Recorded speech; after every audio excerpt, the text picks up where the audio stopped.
Pagkatapos ng mahabang paglalakbay ay nakita ni Mokuda mula sa malayo ang lungsod ng Dola at napansin niyang napakalaki nito, samantala sabi ni Fel na kung tinatawag itong Dungeon City ay siguradong sulit itong sakupin, at sang-ayon naman si Sui na nagsabing gusto niyang magpiyo-piyo sa isang dungeon. Nang marinig ito ay iginiit ni Mokuda na hindi na kailangang sumama pa ang kanyang amo, biglang sumasabat si Dora at pinapaalala na kailangan muna nilang puntahan si Trosen at ang Dragon ng Lupa. Tuwang-tuwa si Fel nang marinig ito at agad nagtanong kung sa wakas ay makakatikim na siya ng karne nito. Kaya't walang pag-alinlangan at tumakbo si Fel ng buong bilis papunta sa lungsod ng Dolan. Pagdating nila sa entrada ng lungsod ay napansin nilang napakahaba ng pila dahil kailangang ipakita ang guild card para makapasok at kung wala ka naman nito, kailangan mong magbayad ng buwis. Tinanong ni Dora kung sila rin ba ay kailangang pumila at sinagot siya ni Mokuda na oo dahil wala silang ibang paraan. Subalit biglang nagtanong si Fel kung hindi ba mas mabilis na tumalon na lang sila sa ibabaw ng pader, agad siyang sinisigawan ni Mokuda na huwag dahil krimen iyon at baka hindi na sila muling papasukin sa lungsod na ibig sabihin, hindi na siya makakakuha ng karne. Nang marinig iyon ay natauhan si Fel at kahit na ayaw niya ay sumunod siya sa batas ng lugar, napansin ni Mokuda na nakalikha siya ng eksena kaya humingi siya ng paumanhin sa mga nakapila at ipinaliwanag na huwag silang mag-alala dahil mga alaga niya lamang ito. Laking gulat ng mga tao nang makita na may kasama siyang lobo at dragon bilang mga alaga. Dahil sa kaguluhan ay lumapit ang mga gwardya at tinanong siya kung ano ang nangyayari. Ipinaliwanag ni Mokuda na sinabi sa kanya na dito nakatira ang isang kilalang pinuno ng guild, sabay ipinakita ng kanyang adventurer card. Habang tinitingnan ng mga gwardya ang card ay dumating ang isang elf at sinabi niyang sa tingin niya ay ang bisita nila iyon, dahil sa pag-alinlangan ay tinanong ni Mokuda kung siya ba si Ellen. At kinumpirma naman ito ng blondeng elf na ipinakilala na si Ellen ang pinuno ng guild ng Dolan. Subalit nang makita niya si Dora ay labis siyang namangha at nanatiling nakanganga. Pagdating nila sa opisina ni Ellen ay ipinaliwanag nito na si Rodolfo ay nagbigay na ng impormasyon tungkol sa kanila. Pagkatapos ay ipinapahanda niya ang isang espesyal na mesa para kay Dora, gawa sa kahoy na may mahika na enerhiya dahil ang mga bilugang dragon ay tumatambay lamang sa ganitong uri ng kahoy. Ngunit hindi ito pinansin ni Dora at naupo na lang sa sofa at nakita ito ni Ellen at agad niyang isinulat sa kanyang talaan ng may matinding interes. Pagkatapos ay binigyan niya si Mokuda ng tasa ng tsaa at habang si Dora naman ay binigyan ng tasa ng nectar ng bulaklak na may halong mahika, masiglang naghihintay si Ellen na inumin iyon ni Dora kaso tumanggi ang maliit na dragon.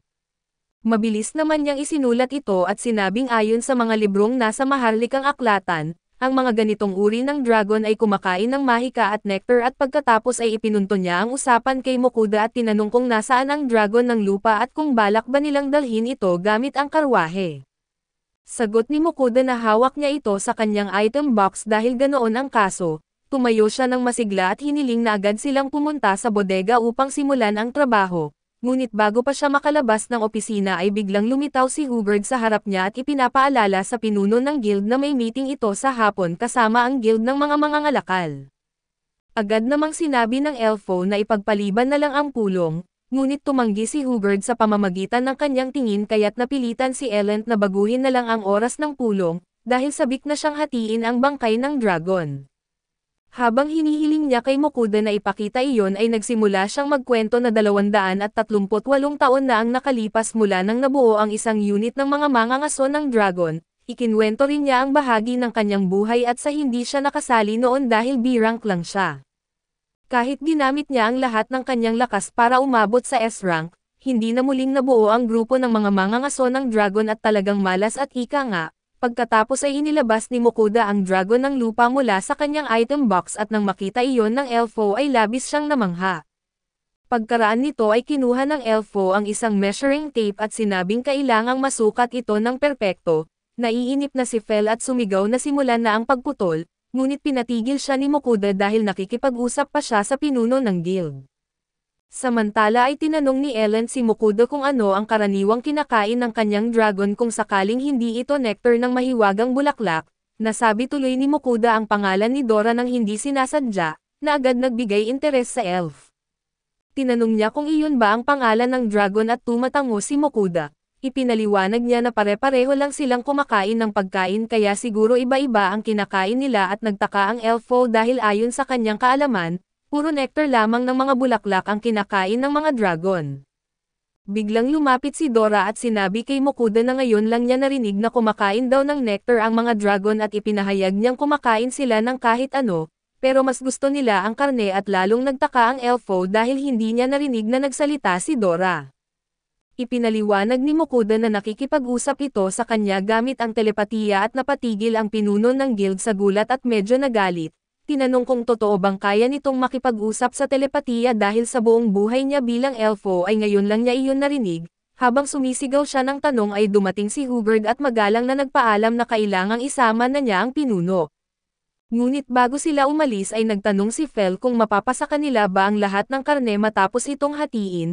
Narinig ito ni Elend at tinanong kung karne lang ba talaga ang gusto nila, kahit pa napakahalaga ng iba pang bahagi ng dragon kaso walang pakialam si Fel dahil wala raw makakatalo sa lasa ng karne. Namangha lalo si Elend at halos maiyak sabay pakiusap kay Mokuda na payagan din siyang matikman kahit kaunti, handa raw siyang ibigay ang lahat ng pera niya kapalit nun at gusto sana ni Mokuda pumayag, pero hindi niya alam kung ano ang sasabihin ni Fel. Lumapit si Fel at sinabi na kung mapuputol ito ng maayos ay papayagan niya si Elend na kumain ng kaunting bahagi. Sa sobrang tuwa ay napaiyak sa kasiyahan si Elend at buong puso siyang nagpasalamat kay Fel at paglabas nila ng opisina, parehong pagod sina Fel at Mokuda dahil tinanong sila ng elfo ng napakaraming bagay. Dahil sa pagod ay nagpasya si Mokuda na bumili na lang ng pagkain sa kanyang online shop, napansin niyang may Hokkaido Fair at dahil hindi ito alam ng kanyang mga alaga, ipinaliwanag niyang ito ay isang lugar sa kanyang mundo na puno ng masasarap na pagkain. Habang bumibili siya ng yakiniku set ay napansin niyang may isa ring may kasamang plancha. Habang inaayos ni Mokuda ang lahat ng mga bibilhin at sinabi niya na mas masarap daw ang mga gulay kapag niluto sa plancha.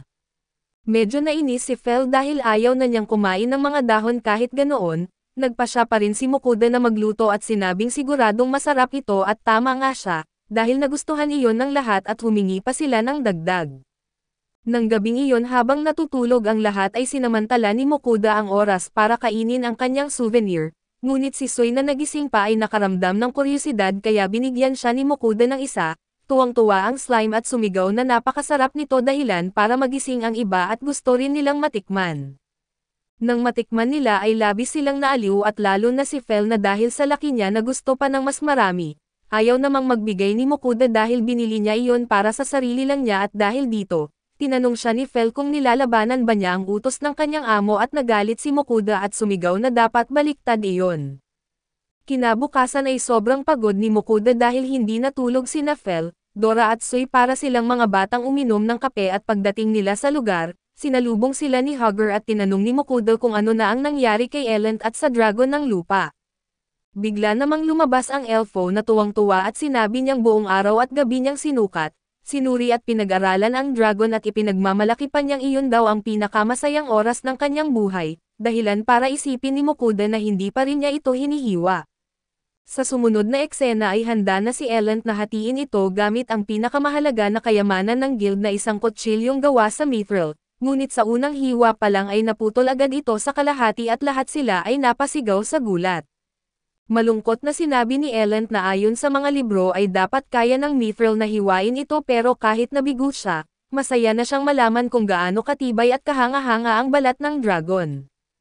Samantala halos mababaliw si Fel sa pagkadismaya dahil sabi nga ni Mokuda, matatagalan pa bago makahanap ng mas matalas pa sa kutsilyong mithril para mahiwa ang karne at nawalan ng pag-asa si Fel at nawalan ng malay sa lupa. Iniisip na sayang lang ang buong paglalakbay dahil hindi niya matitikman ang karne ng dragon. Subalit biglang dumating si Hugger at binanggit na baka mayroon daw mithril ore sa dungeon, biglang lumiwanag ang mukha ni Fel at gustong-gusto na niyang pumunta roon para maglabas ng galit. Paglabas nila ay sinubukan na pigilan ni Mokuda si Fel dahil alam niyang kung pumunta ito sa dungeon, guguluhin niya ang lahat at baka hindi na sila makapaglakbay o makakain ng malaya. Kaya agad niyang sinabi na oras na para kumain. Nagluto siya ng mabilis na pagkain para makakalimutan ni Fel ang dungeon, kahit alam niyang kailangan niyang mag-isip ng plano at habang nangyayari ito ay nagrereklamo ang mga Diyosa dahil gusto nila ng mga alay.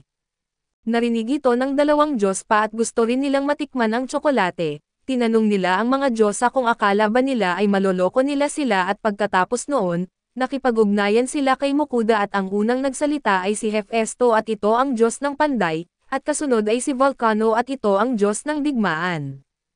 Pagkarinig nito ay nakaisip ng ideya si Mokuda at sinabi niyang may gusto siyang itanong, alam na ng mga Diyos kung tungkol saan ito at tinanong kung may kinalaman ba sa kutsilyo ng Mithril. Tumatango si Mokuda at hiniling sa kanila na bigyan siya ng payo tungkol dito. Sinabi ni Hefesto na kung mayroon siyang basbas ng Diyos ng Panday, makakagawa siya ng mas magagandang kagamitan kahit gamit pa rin ang Mithril pero syempre ay may kapalit iyon na alak, dahil wala ng ibang pagpipilian ay pumayag si Mokuda. Pagkatapos ay napunta kay Soy ang basbas ng Panday at habang sina Fel at Dora naman ang nakatanggap ng basbas ng Diyos ng Digmaan, pagkaraan nito ay gamit ang basbas at kaunting Mithril na nakuha na ni Mokuda noon ay nakagawa sila ng Mithril Plus Knife, na labis na ikinatuwa ni Mokuda dahil hindi na nila kailangang pumunta sa dungeon. Gayunman ay napansin niya na dahil sa basbas ng digmaan na mas lumakas nga sina Fel at Dora sa labanan, pero naging mas agresibo rin sila at napabuntong hininga na lang si Mokuda sa kanyang desisyon.